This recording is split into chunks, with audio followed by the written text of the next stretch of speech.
Oke, di pertemuan kali ini saya akan menjelaskan tentang RESTful API ya. Eh, nah, di pertemuan-pertemuan sebelumnya ya, saya sudah menjelaskan bagaimana membangun aplikasi web ya. Aplikasi web di mana kita melibatkan HTML, JavaScript, CSS untuk sisi front end-nya atau apa yang digunakan oleh klien. Nah, web programming atau web application itu tidak harus selalu ada interface-nya, tetapi bisa jadi web application-nya itu dalam bentuk services ya. Artinya dia hanya menerima data dan mengembalikan data yang di-request oleh klien ya.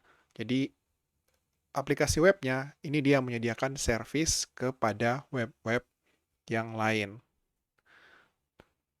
Ya, service-service ini itu ya sering juga disebut sebagai application programming interface. Jadi dia menyediakan antar muka untuk pemrograman ya. Jadi aplikasi ini menyediakan antar muka untuk aplikasi yang lain dan dia menyediakan service atau data yang dibutuhkan oleh user. Jadi kliennya itu tinggal menggunakan API ini atau service ini supaya dia bisa mendapatkan data yang diinginkan tanpa harus memprosesnya atau menghasilkan data itu sendiri ya. Termasuk juga komputasi ya. Komputasi tidak harus dilakukan oleh klien, tapi dia bisa menggunakan jasa atau API yang diberikan oleh pihak ketiga untuk melakukan komputasi dan mendapatkan data dan menggunakannya itu di dalam aplikasinya. Nah, untuk pertukaran datanya itu pada umumnya menggunakan format JSON ya, JavaScript Object Notation ya, dan data-data yang dikirimkan ya itu di format menggunakan format JSON ini ya. Nah, RESTful sendiri ya khususnya untuk REST-nya adalah singkatan dari representational state transfer ya. Jadi dia melambangkan state yang ada di server yang ditransfer ke kliennya. Dan apa yang diwakilkan itu ya itu biasanya adalah state dari datanya. Oke, kita lanjut ke slide berikutnya. Ya, di perkuliahan ini kalian akan belajar tentang konsep RESTful ya. RESTful API dan mengapa mereka penting di dalam uh, pengembangan aplikasi web. Nah, kita juga akan belajar bagaimana membuat RESTful API ini ya dengan menggunakan framework Laravel. Terus juga kita akan mengeksplorasi berbagai macam metode get, post, put, dan delete ya dari HTTP methods yang penting dalam desain dari API. Terus juga di sisi Laravelnya, servernya, kita akan mengimplementasikan CRUD ya, Create, Read, Update, Delete Operations ya, dengan menggunakan RESTful routes dan controller yang ada pada Laravel. Nah, kalian akan memiliki pengalaman membangun API RESTful ya, yang lengkap dengan menggunakan Laravel, dan kita juga akan mengetesnya dengan menggunakan tools seperti Postman. Ya, terus untuk authentication ini nanti akan saya jelaskan di pertemuan-pertemuan berikutnya.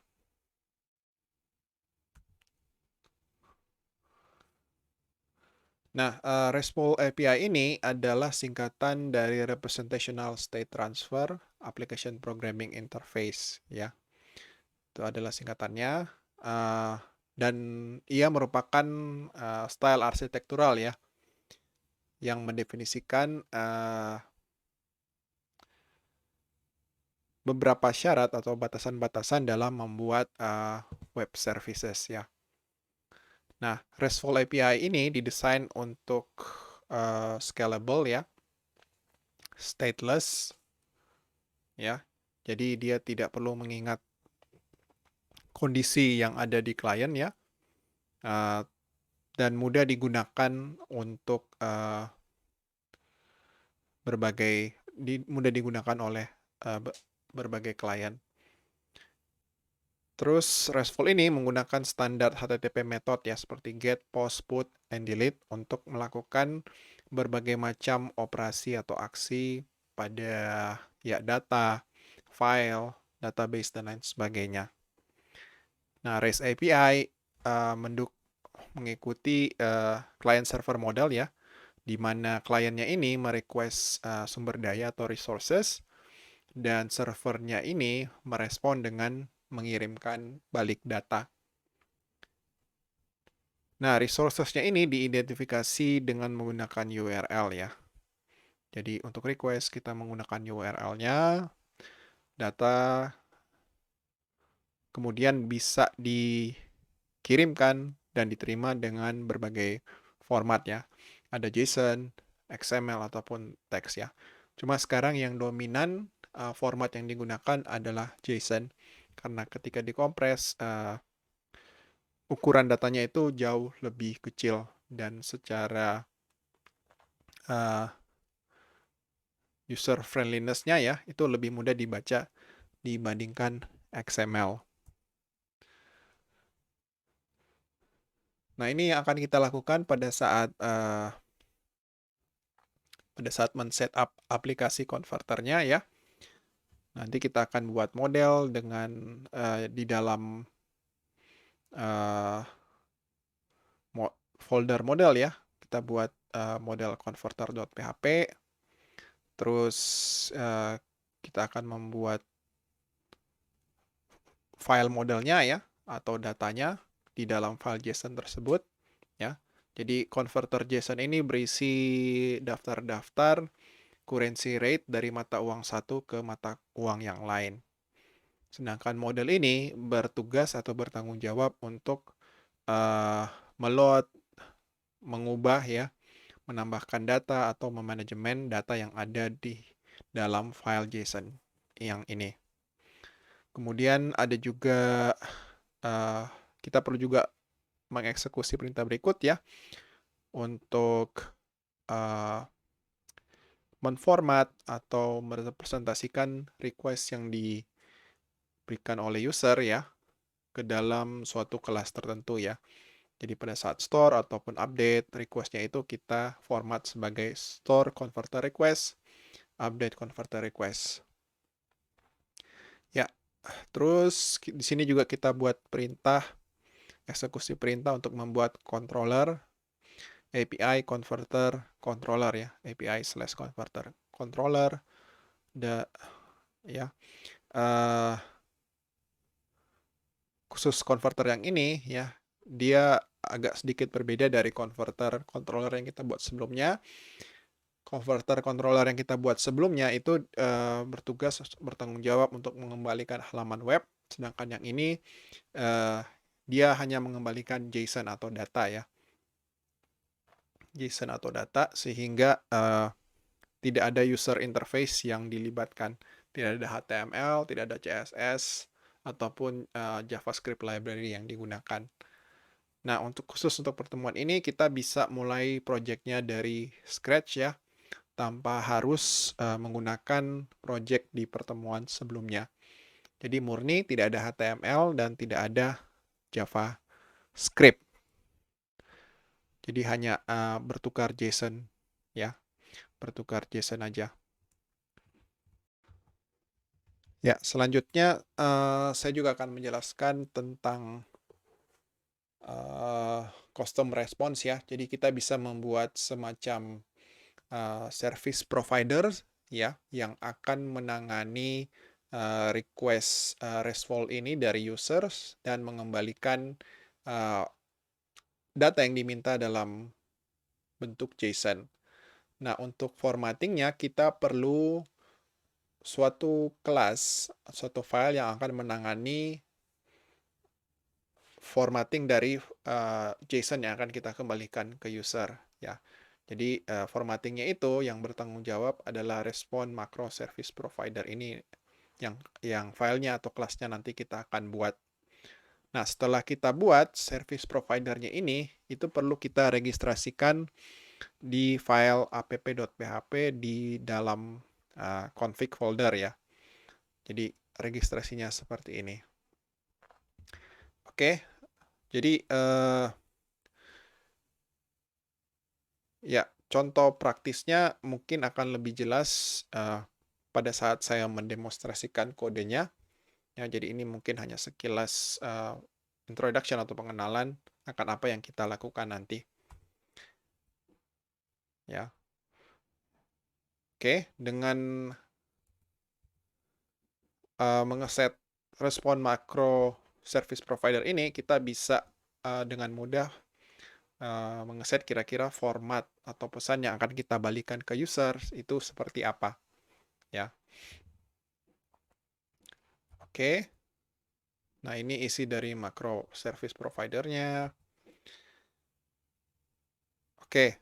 Nah, setiap request yang ada ya, itu kita bisa validasi. Jadi setiap post request, get request atau request apapun itu kita bisa validasi, kita set rules-nya ya untuk evaluasi kalau misalnya benar semuanya ya sesuai dengan rules yang kita set, maka otomatis nanti datanya itu kita terima. Tapi kalau misalnya salah, ya kita bisa tolak datanya. Nah, tujuannya apa? Ya, kalau required ya, rules required berarti value yang dikirimkan oleh user itu tidak boleh nol. Ya. String untuk memvalidasi apakah field-nya itu adalah string, numerik itu untuk memvalidasi apakah field-nya itu adalah numerik value-nya, dan seterusnya. Nah, ini bisa dicek lebih jauh lagi pada halaman web. Oke, contohnya seperti apa? Ya, contohnya ya seperti ini ya. Jadi di sini kita punya store converter request, di sini kita validasi nih. Jadi semua field yang dikirim oleh user itu harus ada ya. Harus ada from currency-nya, harus ada from currency description, dan seterusnya. Harus lengkap. Ya, demikian juga format untuk update ya. Jadi request untuk update. Yang ini tadi request untuk store, yang ini adalah request untuk update. Semuanya field yang didefinisikan di sini itu harus diisi atau harus ada nilainya.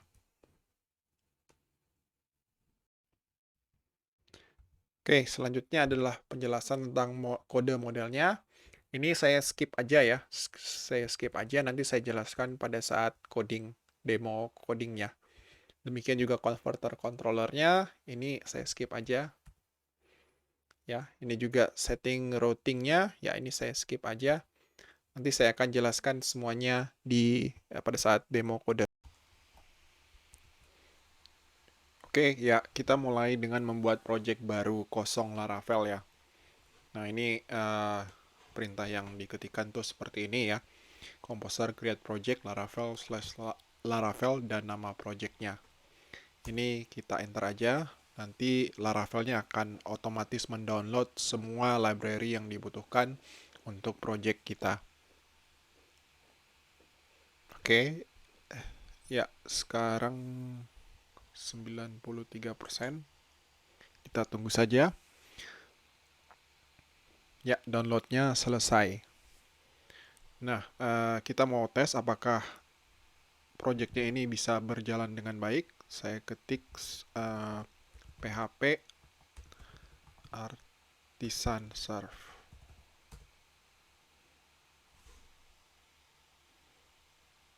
Oh, sorry. Saya harus pindah dulu ke dalam direktori tersebut ya. Baru kemudian saya ketik PHP Artisan Serve. Nah, server internalnya sudah jalan. Kita coba ya, localhost 8000. Ya, sudah jalan. Jadi karena Kali ini kita akan belajar tentang RESTful ya. RESTful ini tidak memerlukan graphical user interface, jadi saya buat project baru saja dan tidak menggunakan template dari project yang lama ya atau pertemuan sebelumnya. Oke, selanjutnya saya jalankan Microsoft Visual Studio Code ya. Di dalam project tersebut saya coba jalankan. Nah, ini project baru yang terbentuk di sini.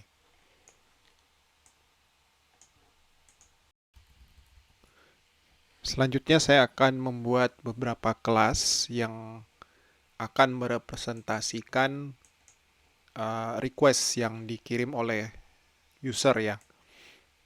Jadi setiap RESTful request yang dikirim oleh user itu nanti akan dikonversi menjadi store converter request atau update converter request di sini ya. Tergantung dari jenis request yang diminta oleh user. Selain itu juga kita akan membuat beberapa controller, tetapi khusus untuk API ya, yang nantinya akan mengembalikan data bukan berupa page HTML, tetapi berupa JSON. Data yang diformat sebagai JSON, sehingga bisa dikonsumsi atau digunakan oleh website yang lain. Ini saya copy aja. Di sini saya paste ya. Oke. Kemudian yang ini saya copy. Kemudian yang ini juga saya copy.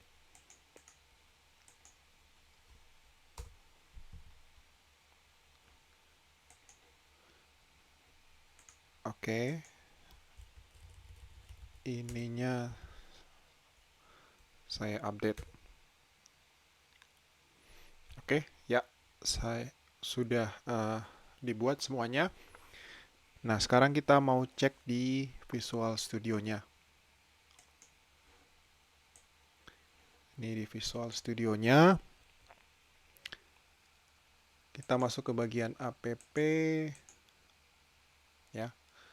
Terus di bagian controller ya, di sini ada directory API ya. Jadi perintah yang ini akan membuat file yang ini ya. Ini isinya ya, masih default ya, belum kita ubah. Nanti akan kita update. Selain itu di bagian request ya, kalau nggak salah di sini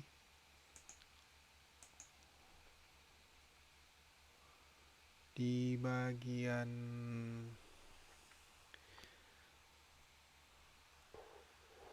saya coba cari aja store converter request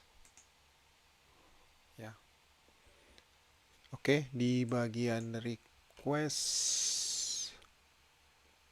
HTTP bagian request ya, converter ya, ini adalah dua file yang akan merepresentasikan request yang dibuat oleh user. Ada update converter dan juga store converter. Nanti saya akan jelaskan lebih detail lagi. Ya, selanjutnya kita mau buat model ya. Model untuk merepresentasikan data yang akan kita gunakan, sekaligus juga mengolah data tersebut. Nah, untuk membuat model, kita ketikkan perintah berikut di command prompt ya. Nanti perhatikan di bagian model akan terbuat di directory model sini nanti akan terbuat model baru. Saya enter aja. Nah, di sini sudah terbuat modelnya. Kita buka, ya, ini masih kosongan ya. Nanti kita akan edit.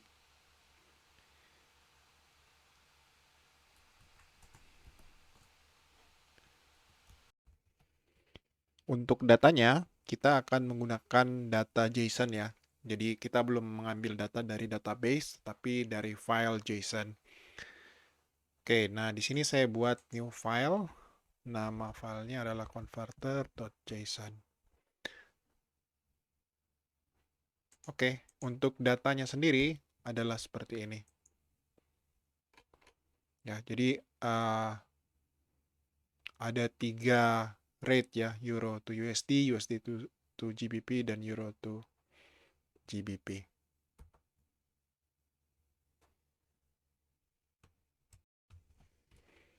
Nah, model converter ini akan kita modifikasi. Nah, di sini saya copy paste aja kode yang sudah jadi ya.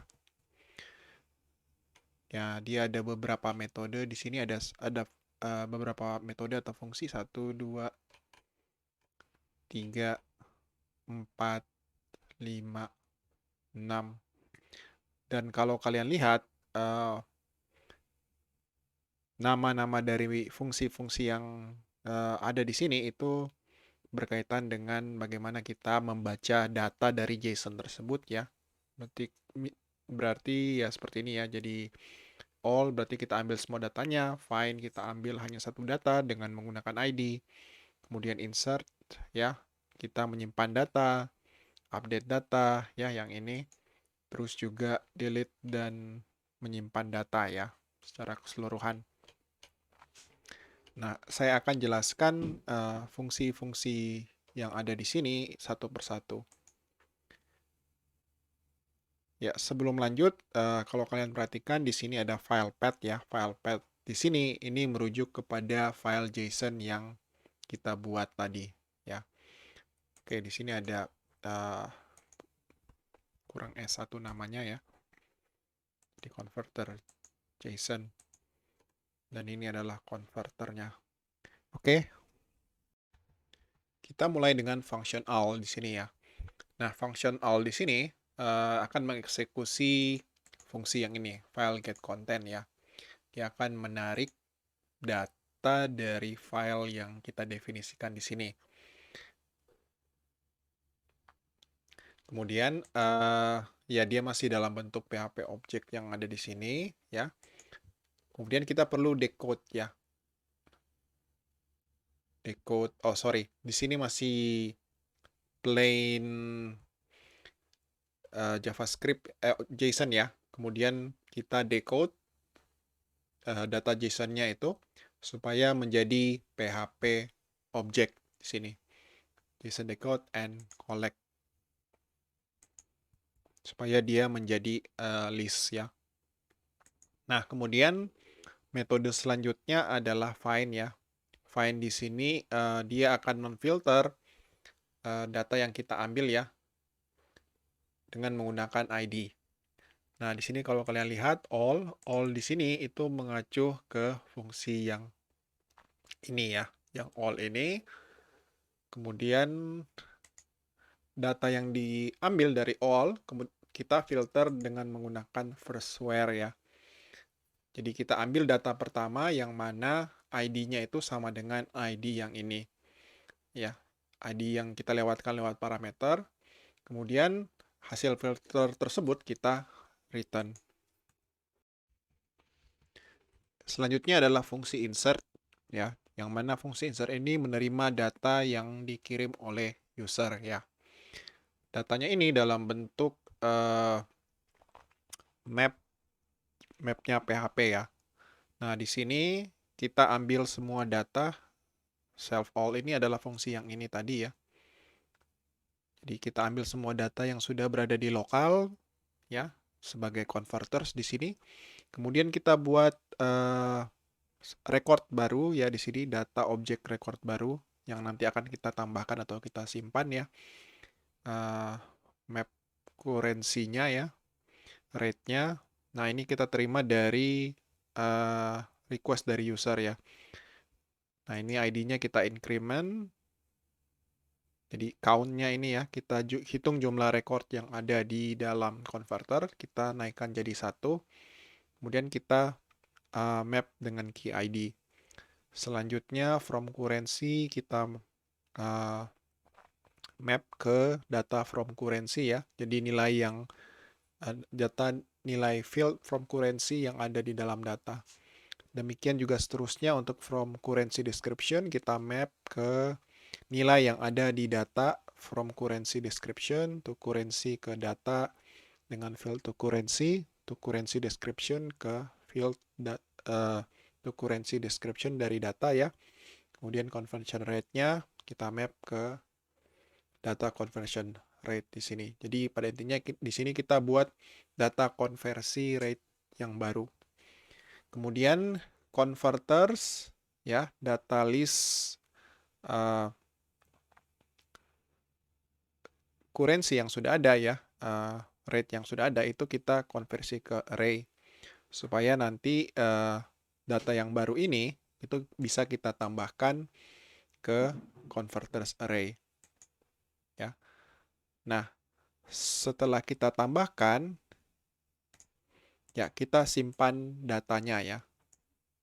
Kita simpan datanya, baru kemudian kita balikan data new converter yang barusan saja kita buat.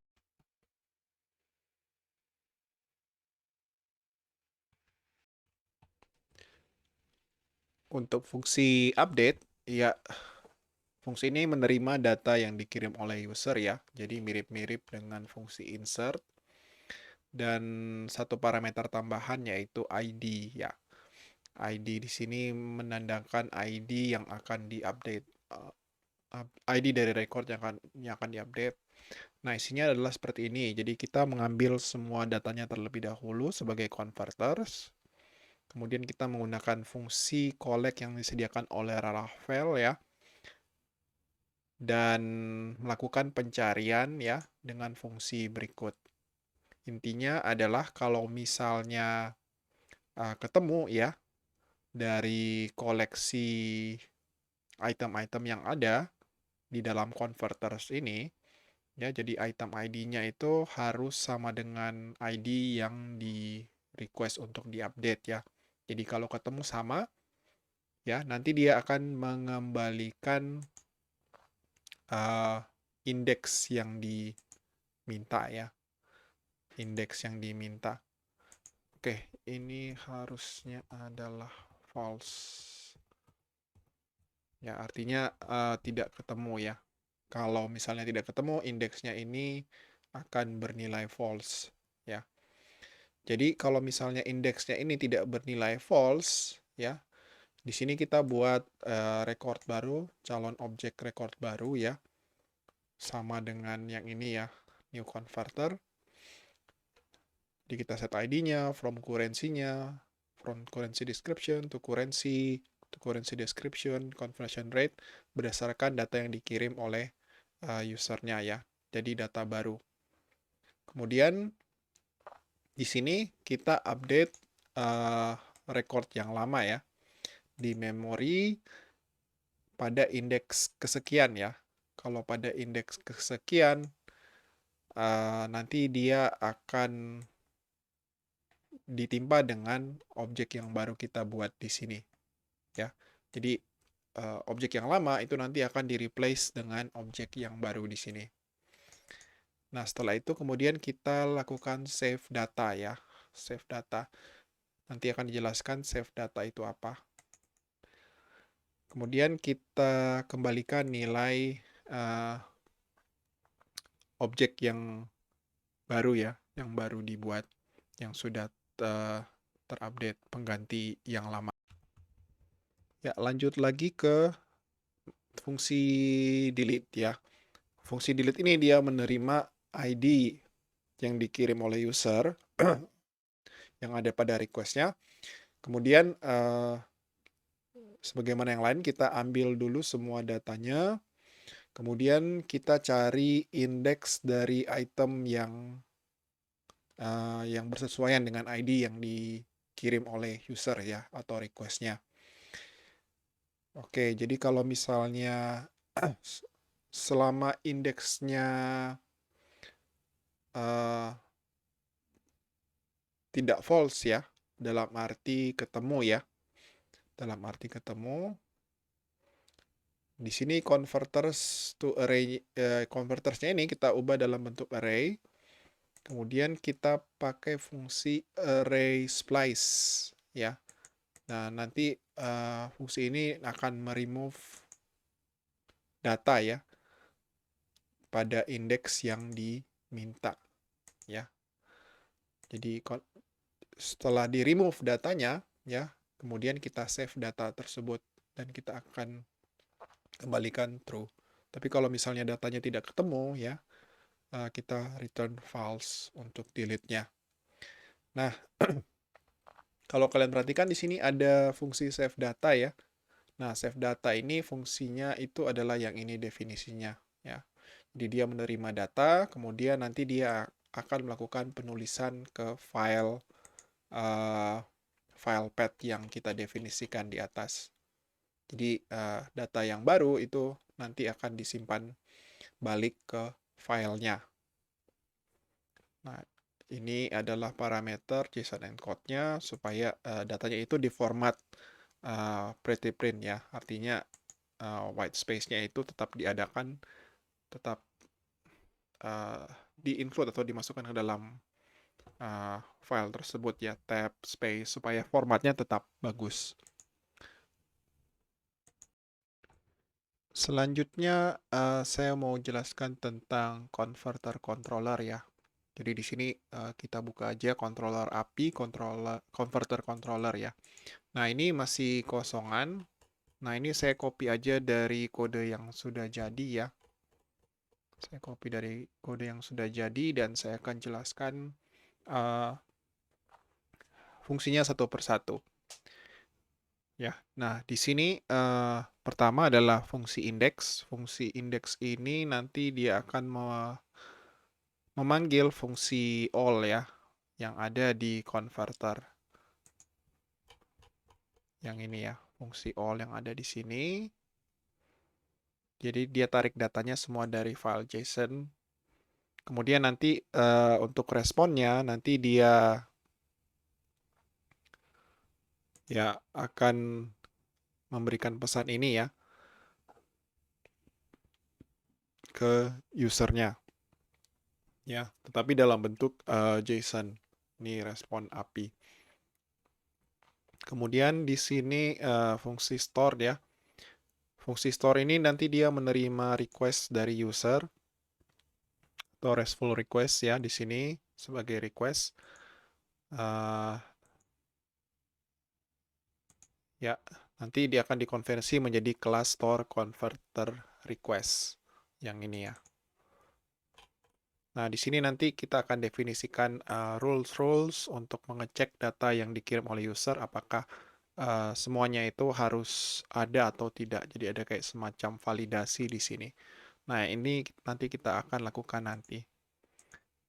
Jadi di sini dia akan validasi ya. Request-nya akan divalidasi. Kemudian kalau misalnya semuanya oke, nanti dia akan insert datanya ya, memanggil fungsi insert dari converter ya.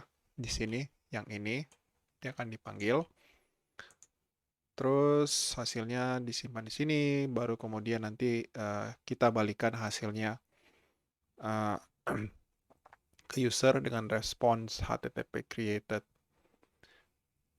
Oke. Nah, untuk show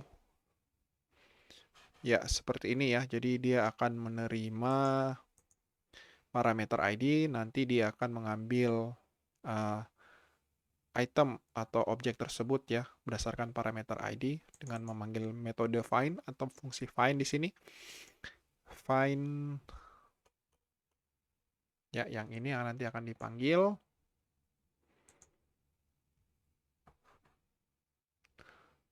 Nah, di sini ada fungsi pengecekan. Kalau misalnya currency converternya tidak ada, nanti responnya yang ini ya.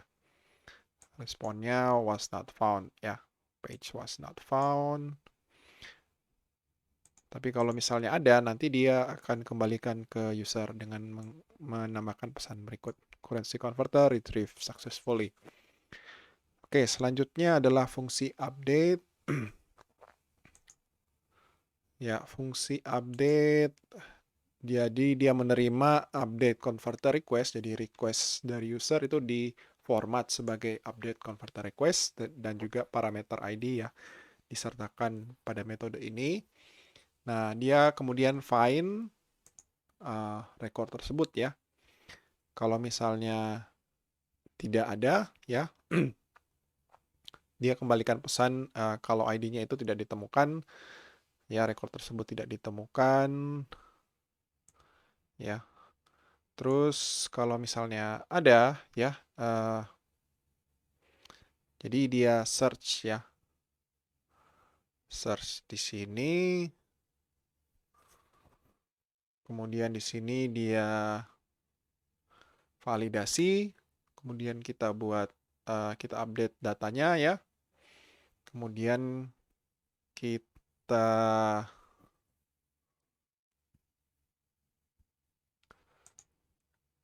panggil metode update ya di sini. Metode update-nya itu yang ini ya. Nah, di sini kayaknya ada yang berulang ya, update datanya. Oke, ini adalah data yang baru ya. Request in. Oh, iya. Ini data yang baru.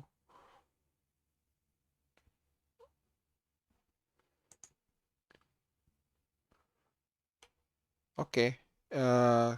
Setelah itu ya dia akan memanggil fungsi update dari kelas converter yang ada di sini ya.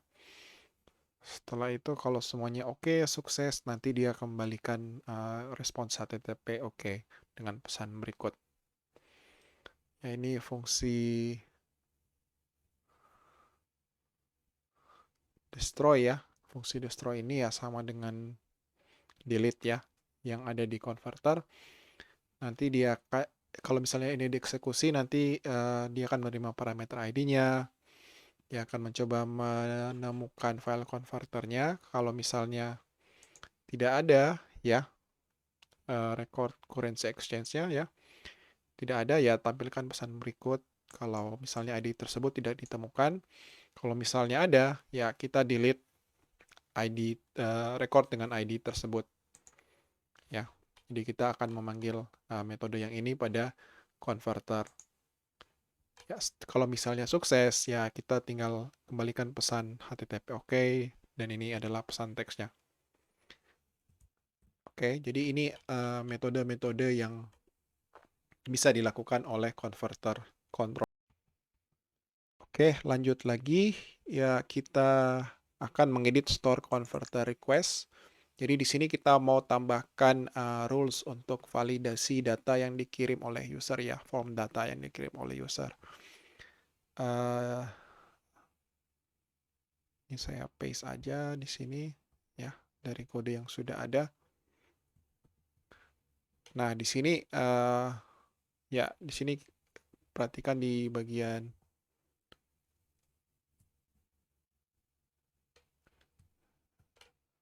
oke. Ada dua bagian yang berubah di bagian authorize dan rules-nya ya. Nih, authorize-nya. Nah, di sini kita langsung balikan aja true, artinya semua request itu kita terima ya. Kalau false nanti akan ditolak. Nah, terus bagian yang lain adalah oh ya, ini untuk autentikasi usernya ya. Jadi kita true semua, jadi semuanya itu bisa request. Terus rules-nya di sini dia akan melakukan pengecekan terhadap data form atau data yang dikirim oleh user ya. Pada saat request dia mau menyimpan record baru. Nah, ini kita set semuanya jadi required. Jadi semua field yang ada itu ini harus ada semua ya. Harus ada semua fieldnya ini di data yang dikirim oleh user. Ya, demikian juga untuk update converter request. Nah, ini saya ubah ya. Jadi ya sama ya. Semua user kita authorize, jadi semuanya itu boleh request. Kemudian di sini fieldnya kita set bahwa semuanya ini fieldnya harus ada di data yang dikirim oleh user pada saat dia akan mengupdate.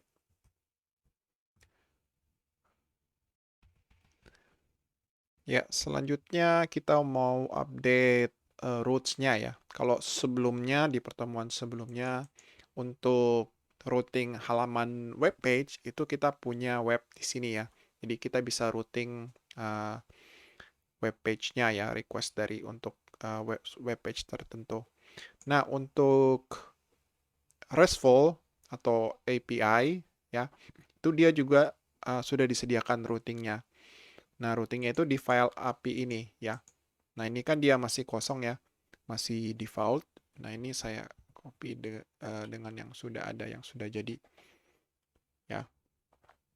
Jadi rootnya ya seperti ini ya. Jadi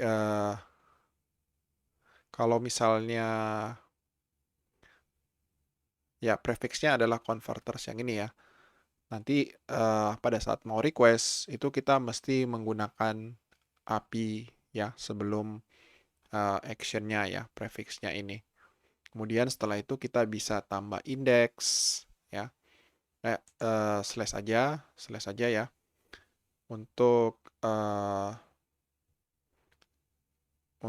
melihat ya, untuk merequest get ya.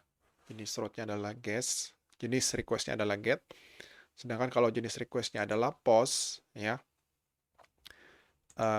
nanti dia akan memanggil metode store yang ada di dalam converter controllers ya.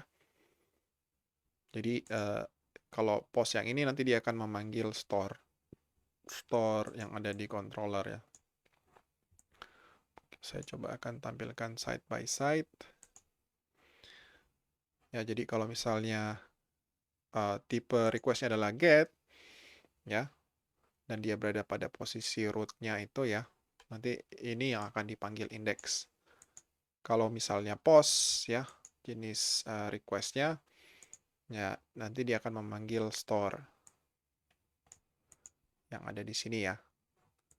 Nah, otomatis ini kita juga harus mengirimkan data. Kalau misalnya get ya, postnya get dan kita ada passing parameter di sini ya, nanti dia akan memanggil show yang ini. Terus kalau put, jenis requestnya adalah put dengan ID ya, nanti dia akan update ya, nanti dia akan update.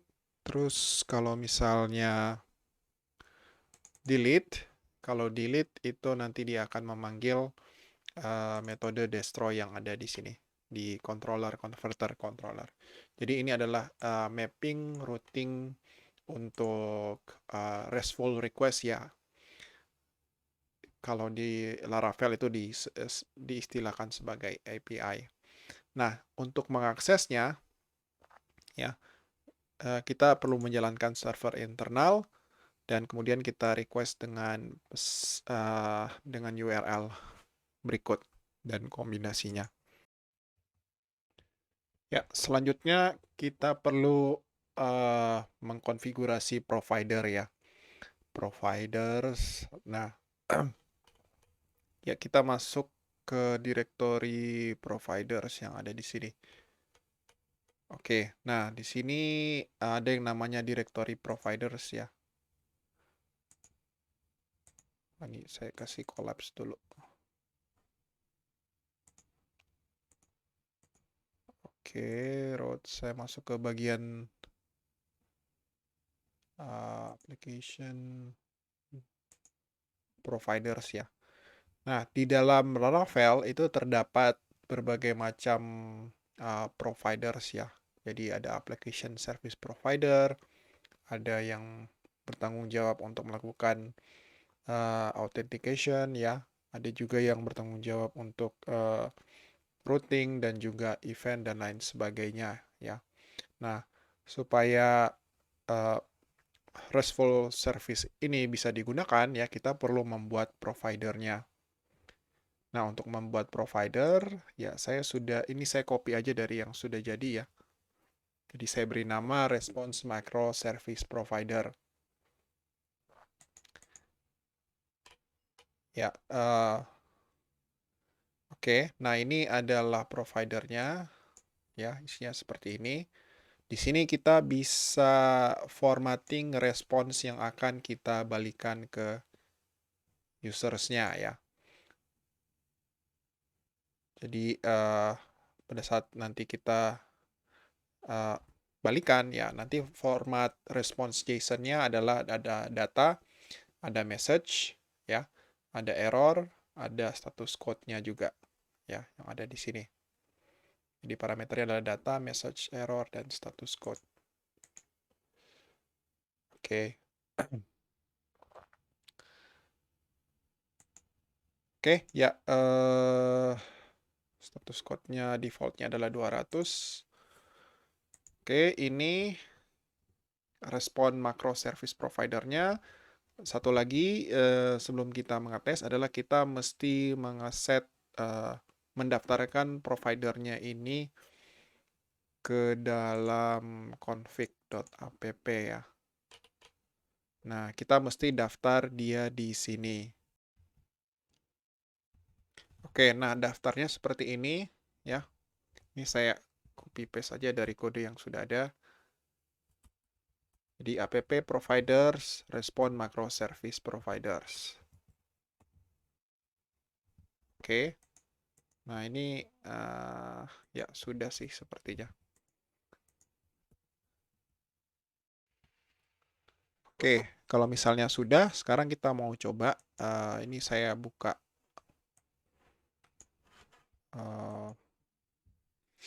web browser ya. Saya exit aja. Exit, exit, exit, exit.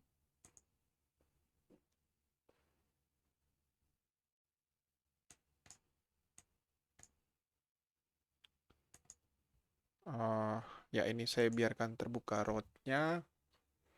Ya, sekarang kita mau coba ya. Oh ya, terus untuk config providers-nya ya.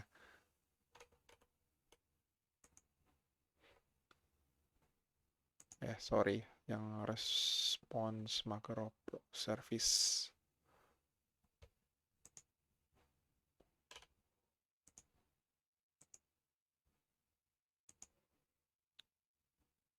Oke, ini saya closing dulu. Ini saya exit aja. Ya, di sini API ya. Oke. Nah, sekarang kita mau tes. Nah, di sini API ya. API. Terus ini kan prefixnya converters ya. Converters. Nah, ini kan kalau request melalui URL kan pasti akan get ya. Jadi dia akan memanggil fungsi index di sini. Kan? Iya, ini adalah JSON-nya ya. JSON yang dibalikan. Oke, datanya seperti ini. Saya maximize saja. Oke. Nah, kalau kalian perhatikan, nah API di sini itu berpadanan dengan respon makro API yang ada di sini. Jadi ini kayak semacam key-nya. Oke, terus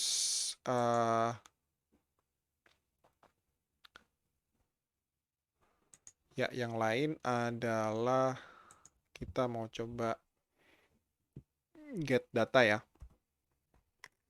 Get data pakai ID 1 ya. ID-nya 1 berarti dia euro. 3 USD dan euro to USD ya. Nah, ini euro to USD. Kedua USD ke GBP, sedangkan kalau 3 sekian, kalau misalnya 4, ya ini kita kembalikan datanya tidak ditemukan ya. Statusnya 0. Oke ya, seperti itu. Kita tampilkan semuanya dulu. Ya, selanjutnya saya mau coba post ya. Post nambah data baru. tapi tidak melalui URL, saya pakai yang namanya Postman ya. Jadi Postman ini adalah tools atau software yang digunakan untuk mempermudah mengetes API ya. Oke, nah di sini saya ada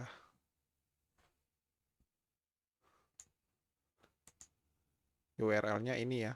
Oke, saya minimize dulu.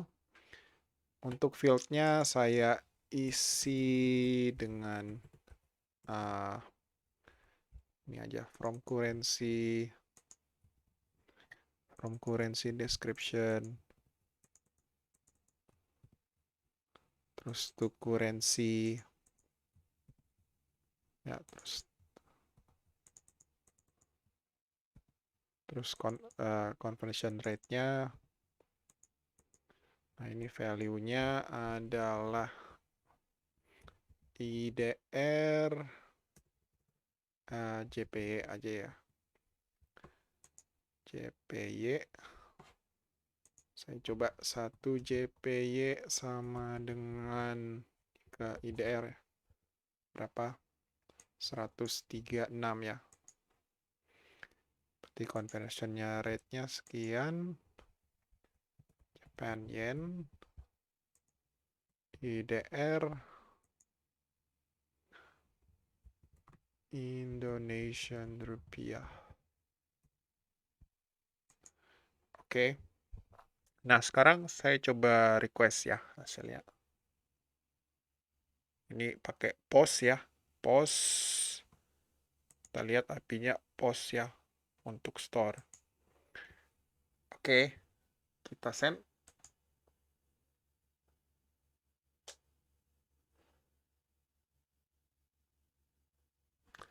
Oh, sorry. Salah. Cancel. Coba. Oke. 8001 ya. Soalnya ya ini 8001. Saya send. Oke, ini data yang dikembalikan ada ya sukses ya. ID-nya 4, rate-nya sekian Indonesian rupiah. Nah, di sini saya coba refresh. Nah, dia sudah ada nih data barunya. Oke, untuk yang lain, untuk delete, terus untuk update, nah itu kalian bisa coba sendiri ya. Jadi caranya seperti ini. Oke, jadi sekian demo untuk RESTful ya, perkuliahan RESTful. Nah, ini dia tidak topiknya tentang RESTful ya. Topiknya tentang RESTful, jadi dia tidak memerlukan halaman web ya, karena kita berurusan dengan data dalam format JSON, jadi tukar-menukar data aja. Otomatis nanti kalau misalnya ada aplikasi lain yang akan menggunakan service yang kita sediakan, maka dia harus bisa memiliki akses untuk merequest data tersebut dan juga kemampuan untuk mengolah data JSON yang kita balikan. Sekian, terima kasih.